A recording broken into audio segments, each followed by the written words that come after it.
वन्देऽहं श्रीगुरः श्रीयुतपदकमलं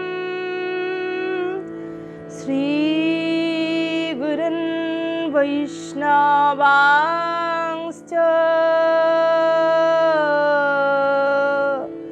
श्रीरूपं साग्रजातं सहगणो रघुनाथान्वितं तं सजीवं स्वाद्वैतं सवधूतं परिजनसहितं श्रीकृष्ण चैतन्यदेवं श्रीराधा कृष्णपादान् सहगण ललिता श्री विशाखा नीतांश्च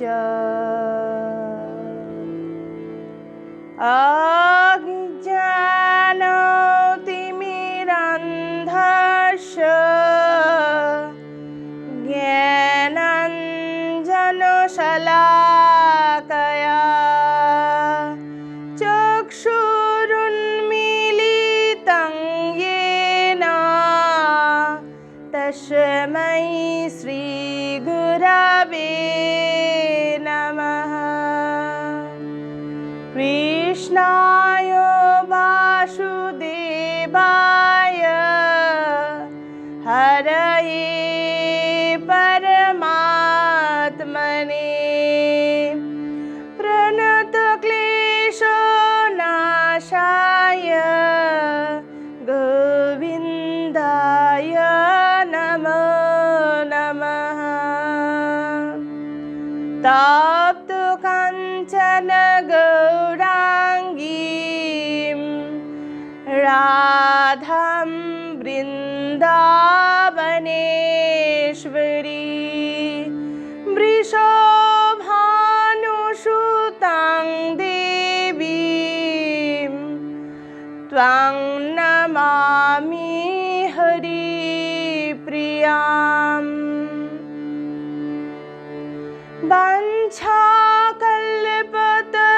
वाञ्छाकल्पतरुभ्यश्च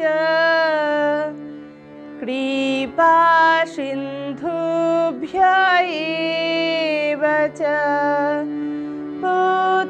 पतितानां पावनेभ्यो वैष्णवेभ्यो नमो नमः। भजनिताय गौराधेशं जप हरे कृष्ण हरे राम। भजनिताय गौराधेशं जप हरे कृष्ण हरे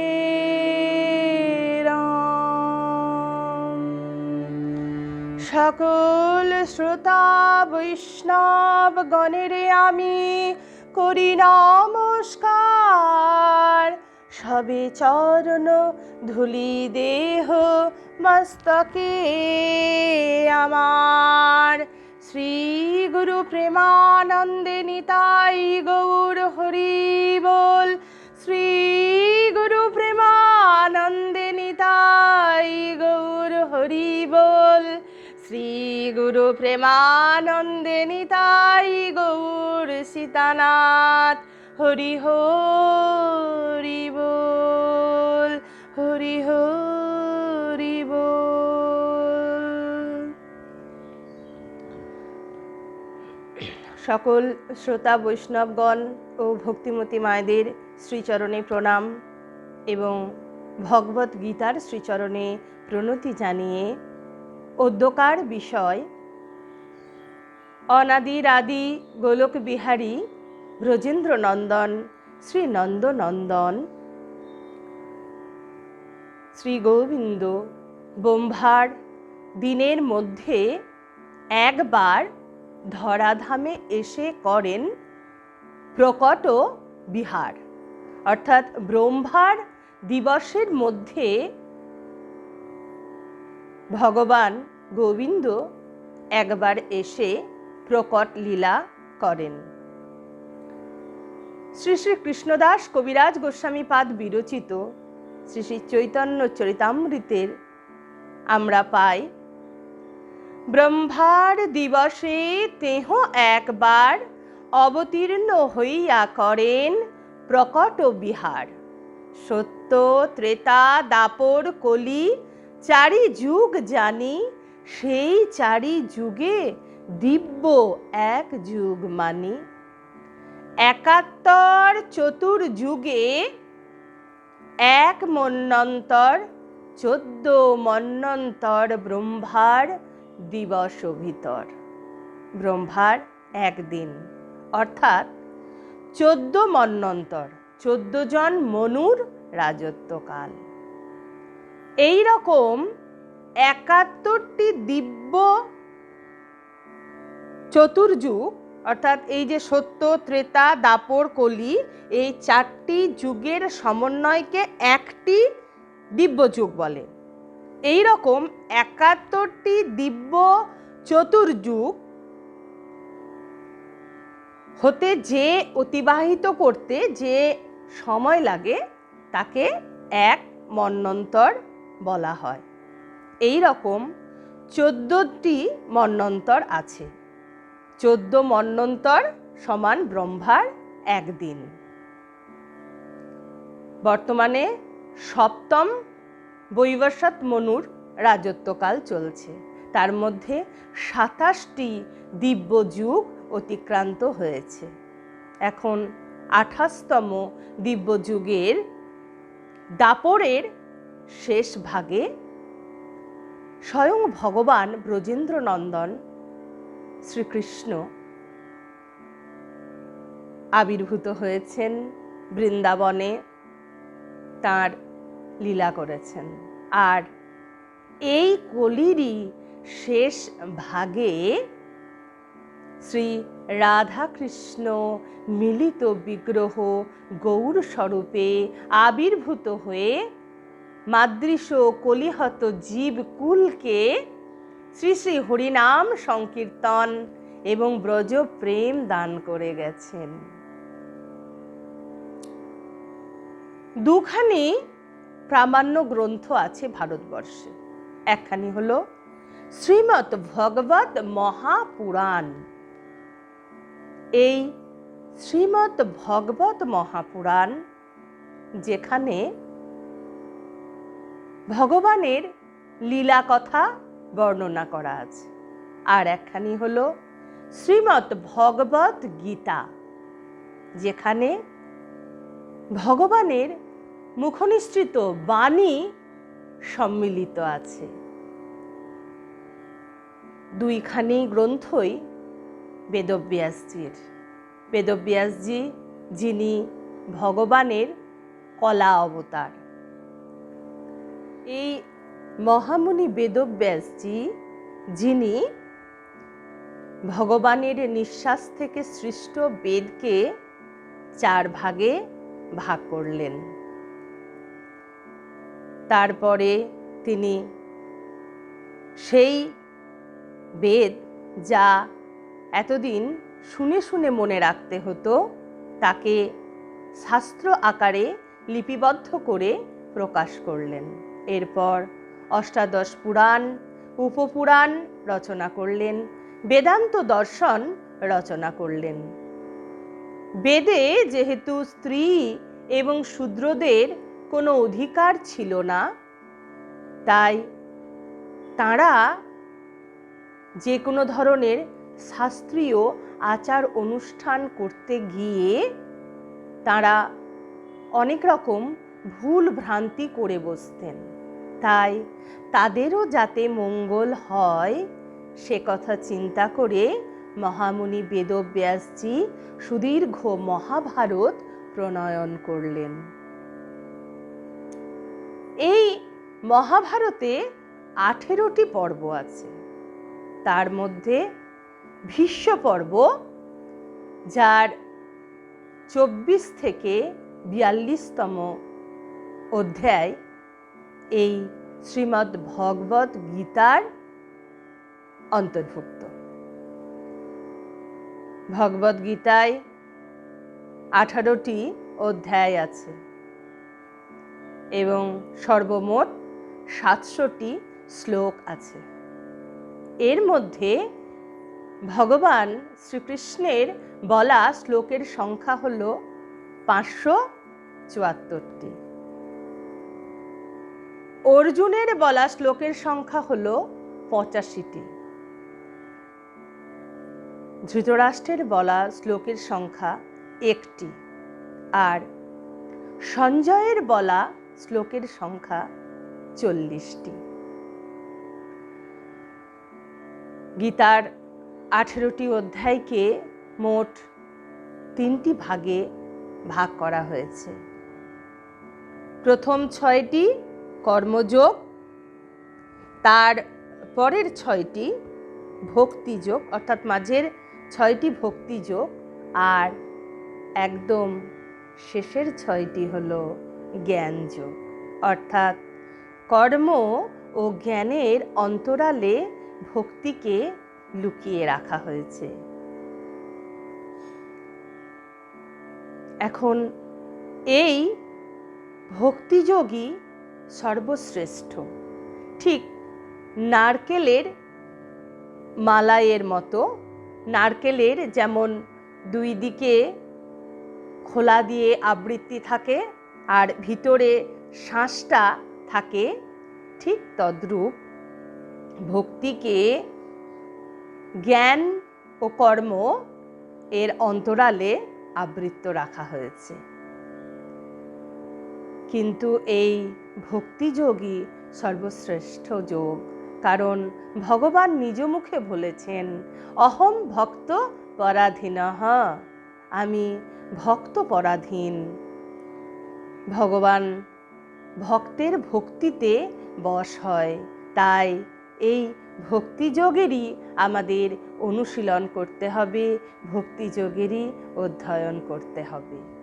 শ্রীমদ্ ভগবদ গীতা এমন একটি বিশিষ্ট গ্রন্থ যে তাকে আজ পর্যন্ত কেউ পূর্ণরূপে জানতে পারেনি, পূর্ণরূপে অধ্যয়ন করতে পারেনি। তাকে পূর্ণরূপে জানা যায় না, পূর্ণরূপে অধ্যয়ন করা যায় না, কারণ গীতা অসীম, অনন্ত, যার কোনো শেষ নেই। গীতার জ্ঞান এতটাই অনন্ত যে প্রতিনিয়ত যত গীতা অধ্যয়ন করবেন তত নিত্য নতুন ভাব পরিস্ফুট হতে থাকবে। আসলে ভগবান অনন্ত, তাই তার মুখনিসৃত বাণীর অন্ত কি করে হতে পারে? যত যত মহামনীষীগণ টিকা রচনা করেছেন, তাদের সব টিকাকে যদি একত্রিত করা হয় তবেও গীতার ভাবের কোনো শেষ হয় না।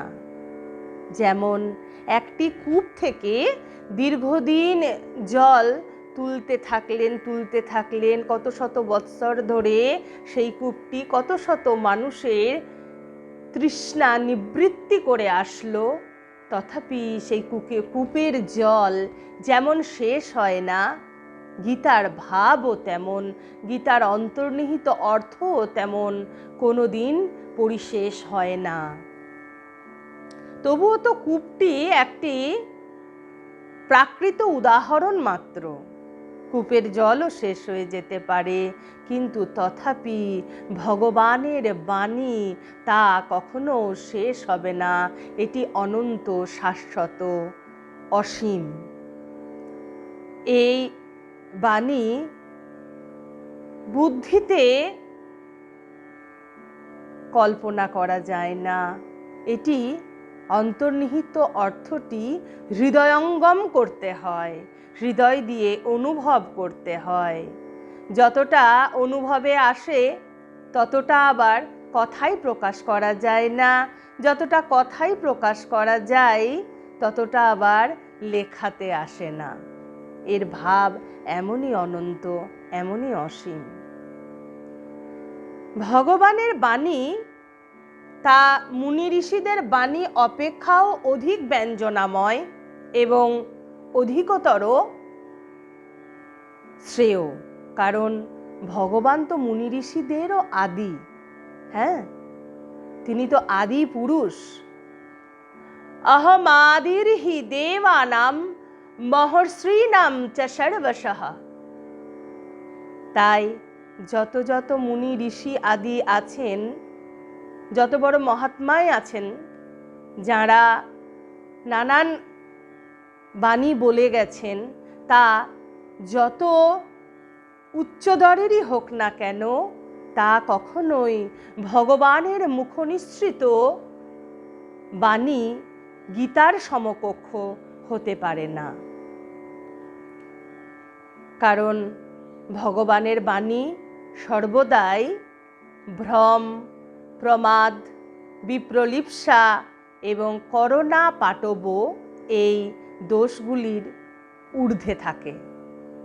এখন ভ্রম দোষটি কেমন না, ভ্রম দোষ অর্থাৎ ভ্রান্তি দোষ, মানে অবস্তুতে বস্তু জ্ঞান। যেমন রজ্জুতে সর্পজ্ঞান হয় অনেক সময় আমাদের ভ্রান্তির কারণে। কোনো দড়ি দেখলে হঠাৎ মনে হয় না যেন এটি একটি সাপ, সেই রকম এটা একটি ভ্রান্তি অর্থাৎ ভুল। তো এই ভ্রান্তি দোষ যেটি ভগবানের আসে না, কিন্তু আমাদের আসতে পারে। কারণ আমাদের চক্ষু, কর্ণ, এই যে ইন্দ্রিয় সকল জিনিস পরিষ্কারভাবে আমরা দেখতে পাই না। এরপরে যে দোষটি সেটি হলো প্রমাদ। প্রমাদ অর্থাৎ যেমন ধরুন পক্ষপাতিত্ব দোষ।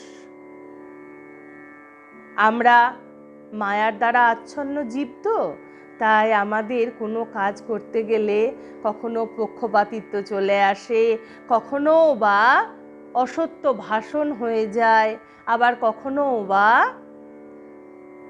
এক কথা বলতে গিয়ে অন্য কথা বলে ফেলি। কিন্তু ভগবান যিনি মায়ার ঊর্ধ্বে, তাই তার মধ্যে এই দোষগুলি আসতে পারে না। বিপ্রলিপ্সা অর্থাৎ বঞ্চনা করবার ইচ্ছা, কাউকে প্রতারণা করবার ইচ্ছা, যেটি ভগবানের কখনোই থাকে না, কারণ তার চোখে সকলেই সমান। আর সর্বশেষ যেটি করোনা পাটব। করণ শব্দের অর্থ হলো ইন্দ্রিয়, আর অপাটব অর্থাৎ অপটুতা বা অক্ষমতা, ইন্দ্রিয়ের অক্ষমতা। যেমন ধরুন কারোর যদি জন্ডিস বা কমলা রোগ হয়, তাহলে সে কি করবে না, সাদা জিনিসকে হলুদ দেখবে, সমস্ত সাদা জিনিসকেই হলুদ দেখে। সেই রকম আমরা তো মায়া কবলিত জীব, তাই আমাদের চোখে এই চর্মচক্ষুর দ্বারা বা কর্ণের দ্বারা সঠিক জিনিস আমাদের শ্রবণ হয় না। কিন্তু ভগবান এই সকল দোষ ত্রুটির ঊর্ধ্বে, তাই তো ভগবানের মুখনিসৃত বাণী মুনি ঋষি বা মহাত্মাদের বাণী অপেক্ষাও শ্রেষ্ঠ।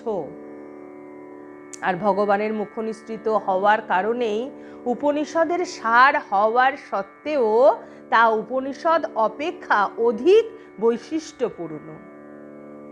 বেদ হলো ভগবানের নিঃশ্বাস থেকে সৃষ্ট।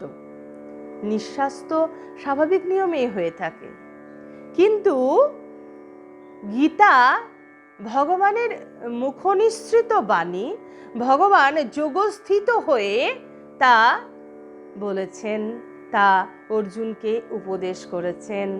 তাই বেদ অপেক্ষাও গীতার বৈশিষ্ট্য অনেক বেশি। বেদ অপেক্ষাও গীতা অনেক বেশি বৈশিষ্ট্যপূর্ণ। সমস্ত দর্শন গীতার অন্তর্ভুক্ত, কিন্তু গীতা কোনো দর্শনের অন্তর্ভুক্ত নয়। দর্শন শাস্ত্রে জগৎ কি, জীব কি, ব্রহ্ম কি, এই সকল জিনিস পঠিত হয়, কিন্তু গীতা পাঠ করায় না, গীতা অনুভব করায়। সম্পূর্ণ মানব জাতির কল্যাণের জন্যে এই গীতা শাস্ত্র অত্যন্ত গুরুত্বপূর্ণ। মহাভারতে এই সংকেত দেওয়া হয়েছে যে যখন কৌরবগণ এবং পাণ্ডবগণ পরস্পরের সম্মুখীন হয়েছেন, কৌরবগণের অন্তরে সমস্ত নিশাচরগণ প্রবেশ করেছেন এবং পাণ্ডবগণের অন্তরে সমস্ত দেবতাগণ প্রবেশ করেছেন। এই সন্দেশ দিয়ে মহর্ষি বেদব্যাস স্পষ্ট করলেন যে মহাভারতের সকল পাত্রগুলি হয় দেবতা নয় অসুর। প্রকৃতপক্ষে আমাদের প্রত্যেকের চিত্তেই, প্রত্যেকের অন্তরেই দুটি প্রবৃত্তি বিরাজমান, একটি দৈব প্রবৃত্তি এবং অন্যটি আসুরি প্রবৃত্তি। যখন মানুষ এই দৈব প্রবৃত্তির প্রভাবে নিজ স্বরূপের দিকে অগ্রসর হয়, তখনই কাম, ক্রোধ, লোভ, মোহ আদি আসুরিক প্রবৃত্তিগুলি মানুষের যাত্রাপথে বাধা স্বরূপ হয়ে দাঁড়ায়। বস্তুতপক্ষে এই বাধাগুলি অতিক্রম করে যাওয়াকেই বাস্তবিক যুদ্ধ বলে। অর্জুন শ্রেয় লাভের জন্যে ব্যাকুল ছিলেন। তাঁর মতে কুলধর্মকে বজায় রাখা, পিণ্ডদান, বর্ণ সংকর বর্জন এবং কুলক্ষয় থেকে রক্ষা পাওয়ার জন্যে যুদ্ধ না করা, এগুলি তার কাছে শ্রেয় লাভের উপায় ছিল। কিন্তু ভগবান তার এই শঙ্কা দূর করার জন্য তিনি 18 অধ্যায়ের গীতা তাকে উপদেশ করলেন। এরপরে ভগবান অর্জুনকে জিজ্ঞাসা করলেন, তোমার মোহনাশ হয়েছে কি?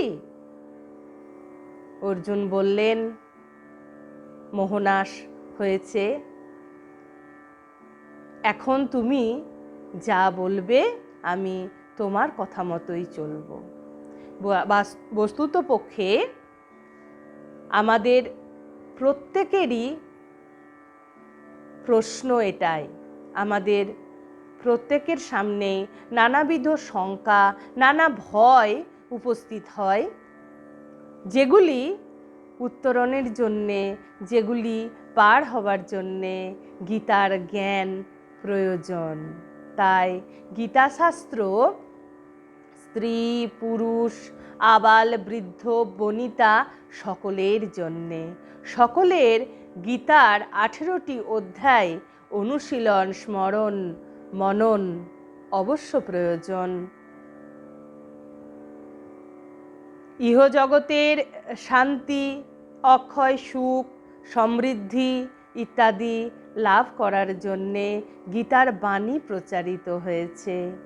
বিশেষত শিশুদেরকে যদি অল্প বয়স থেকে গীতার জ্ঞান দান করা হয়, তাহলে আমাদের সমাজে এই যে মানবিক অবক্ষয় শুরু হয়েছে, মানবিক মূল্যবোধের অবক্ষয় শুরু হয়েছে, আমাদের শিশুরা এই যে বিপথে পরিচালিত হচ্ছে, তার থেকে বেশ কিছুটা হলেও পরিত্রাণ পেতে পারবে।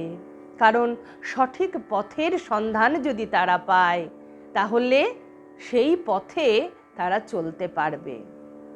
ভগবত গীতার উদ্দেশ্যই হলো অজ্ঞানতার অন্ধকার থেকে মানব জাতিকে উদ্ধার করে আলোর পথে নিয়ে আসা।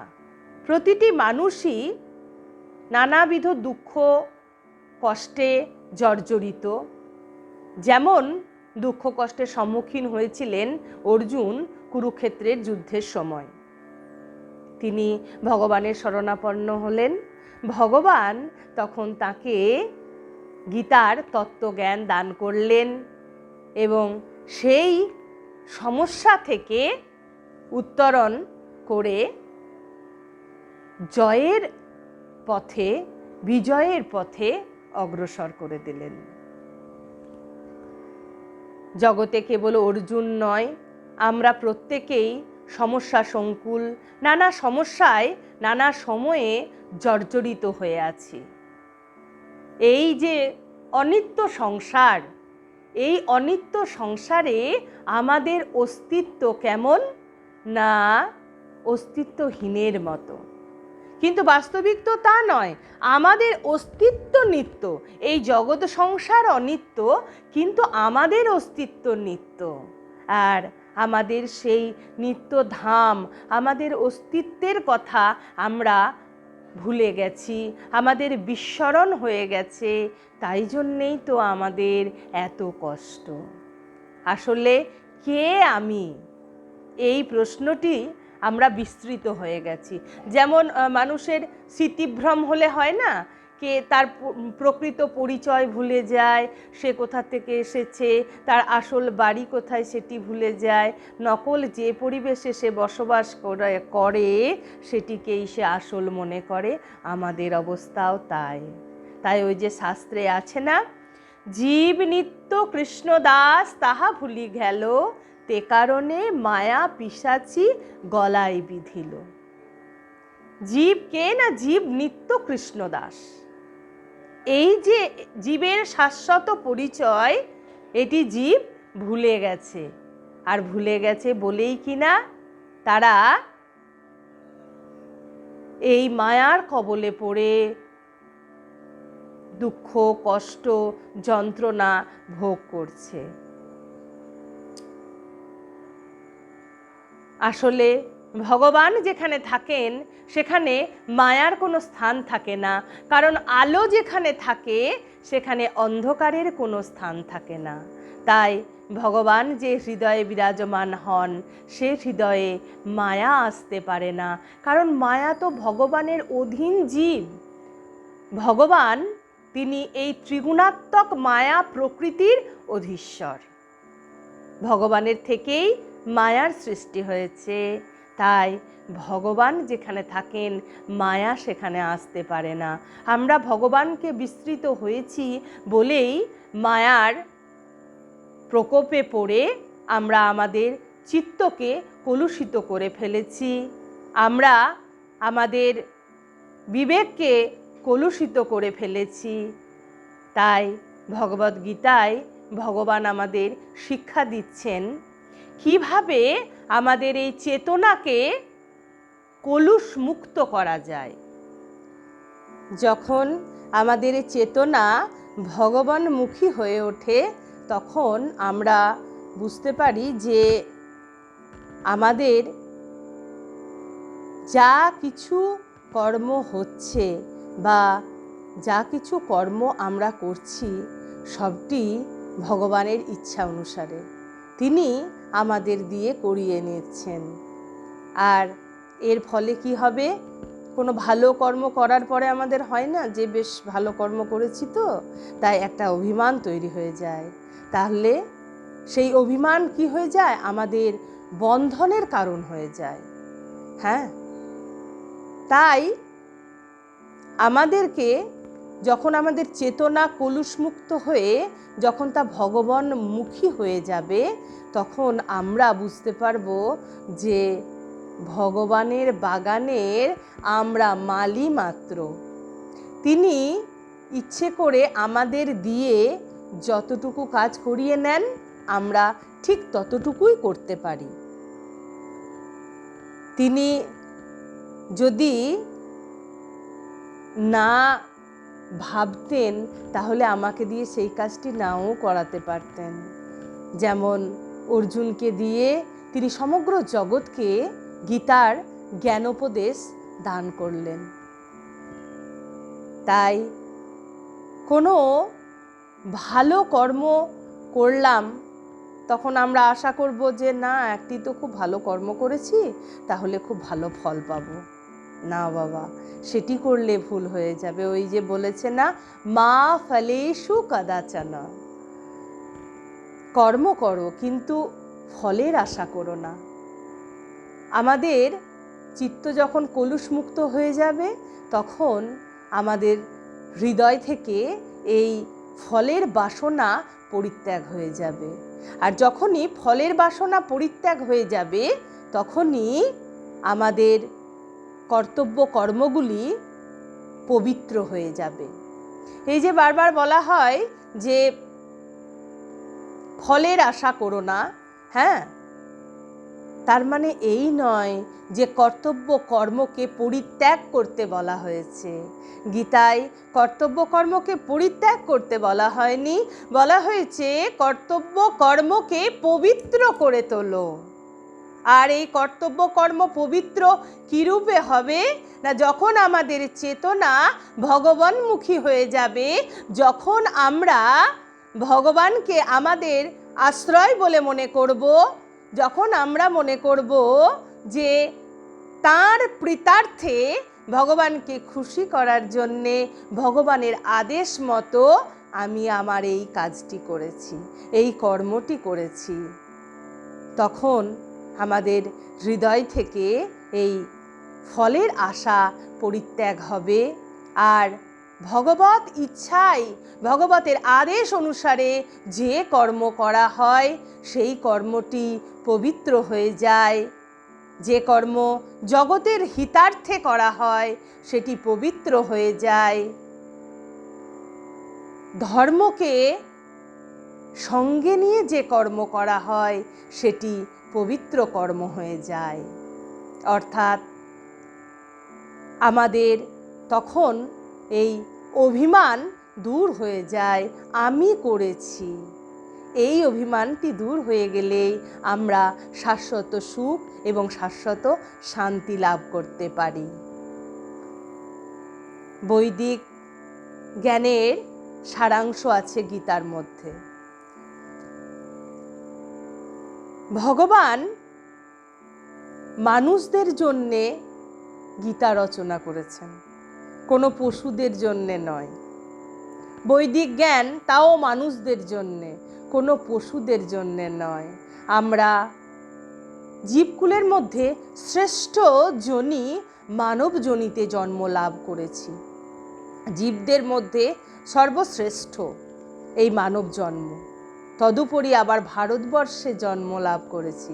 কৃষ্ণদাস কবিরাজ গোস্বামী পাদ তার চৈতন্য চরিতামৃত গ্রন্থে বলেছেন না, ভারত ভূমিতে হইল মনুষ্য জন্ম, যার জন্ম সার্থক করি করো পর উপকার। তাই পশুদের মতো খেয়ে শুয়ে দিন কাটানোর জন্যে আমরা আসিনি, মানুষ হয়ে এসেছি আমরা।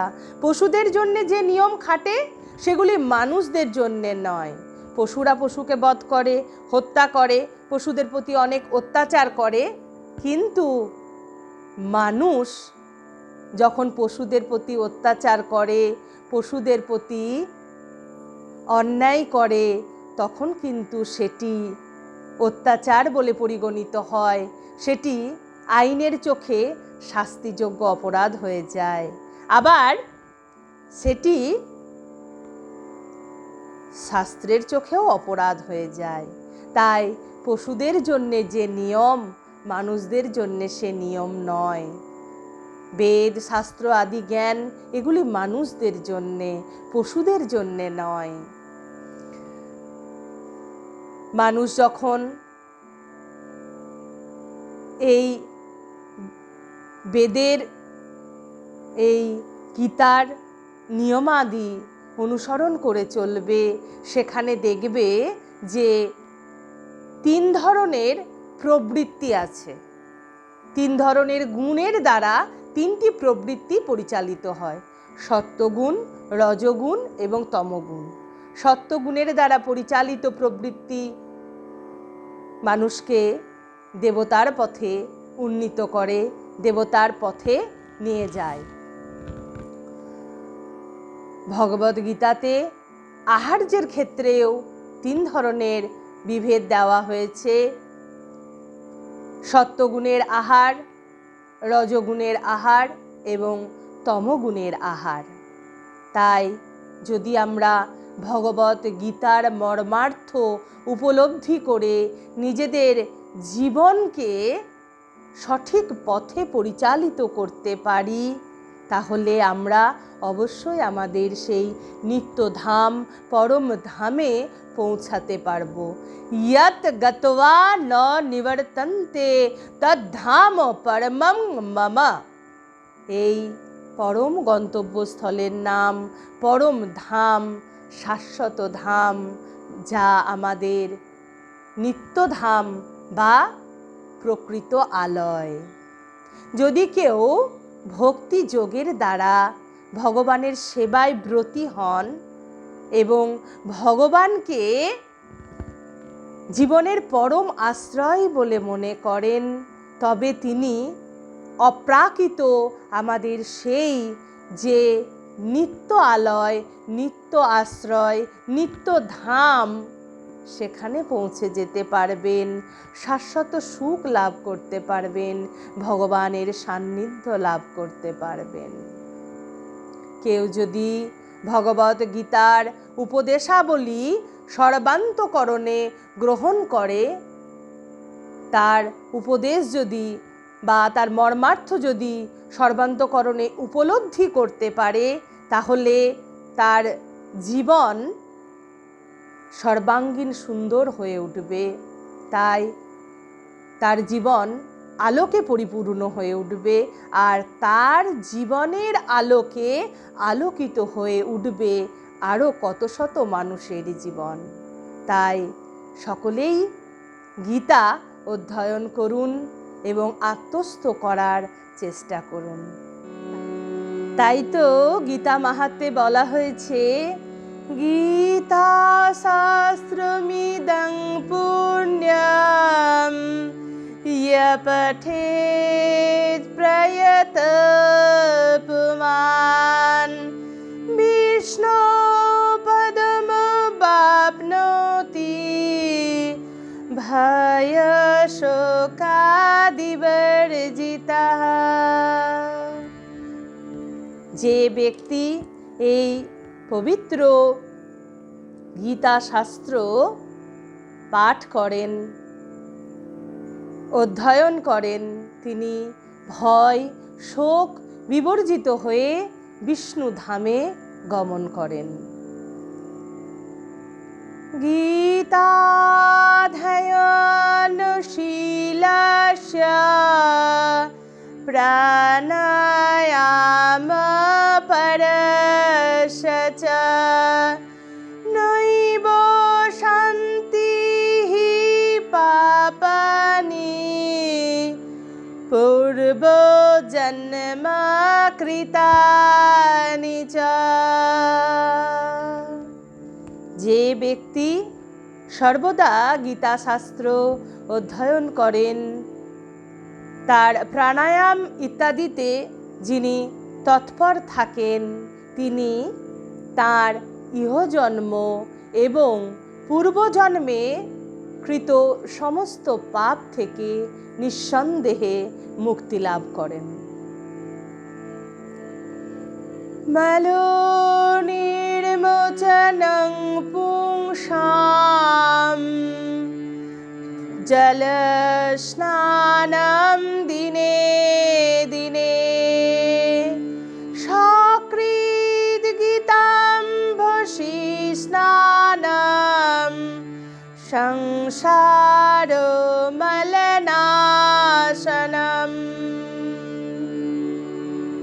নিত্য স্নানে মানুষের শরীরের মল নাশ করে, আর গীতা রূপ গঙ্গা জলে একবার অবগাহন করলে, একবার স্নান করলে সংসার রূপ মল নাশ হয়ে যায়। গীতা সুগীত गीता कर्तव्या किमन्यै शास्त्रविस्तरै या स्वयं पद्मनाभस्य मुखोपद्मात् বিনিসৃতা। যেহেতু ভগবদ গীতার বাণী স্বয়ং ভগবানের মুখনিসৃত, ভগবান পুরুষোত্তমের মুখনিসৃত, এই বাণী নিত্যদিন পঠন মনন করলে আর অন্য কোনো বেদ বা শাস্ত্র আদি পঠনের প্রয়োজন পড়ে না। গভীর নিষ্ঠা ও আন্তরিকতার সঙ্গে নিয়মিতভাবে যদি কেউ গীতাশাস্ত্র অধ্যয়ন করেন, তাহলে তার অন্তর্নিহিত ভাব তার সামনে পরিস্ফুট হয়ে যায় এবং সে তার সঠিক মার্গ খুঁজে পান। বর্তমানে আমরা বৈদিক শাস্ত্রাদি অধ্যয়ন করতে পারি না, কিন্তু গীতা অধ্যয়ন করলেই সকল বৈদিক শাস্ত্রের জ্ঞানের সারাংশ আমাদের অর্জন হয়ে যায়। ভারতম মৃত সর্বস্বং বিষ্ণুর বক্ত্রাদিনিসৃতম গীতা গঙ্গোদকম পিত্বা পুনর্জন্ম ন বিদ্যতে। যা অমৃতময় মহাভারতের সার এবং ভগবান শ্রীকৃষ্ণের মুখনিসৃত সেই গীতারূপ গঙ্গা জল পান করলে এই জগতের আর পুনর্বার জন্মগ্রহণ করতে হয় না। সর্ব উপনিষদো গাবো দুগ্ধা গোপাল নন্দনঃ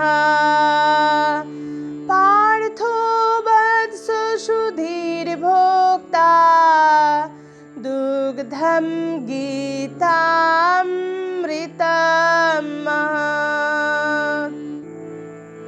উপনিষদ সমূহ গাভীর সমান, আর স্বয়ং ভগবান শ্রীকৃষ্ণ তার দোহক, আর অর্জুন গোবৎস, সেই গাভীর দুগ্ধ অমৃত স্বরূপ এই শ্রীমদ্ ভগবদ গীতা। আর শুভ বুদ্ধি সম্পন্ন শ্রোতাগণ তার ভোক্তা।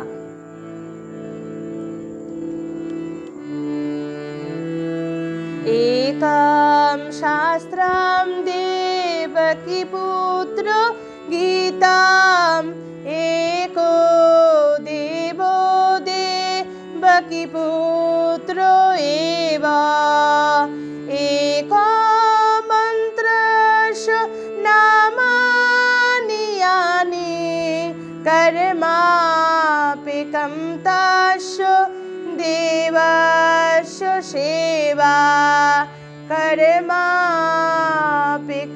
तस्य देवस्य सेवा।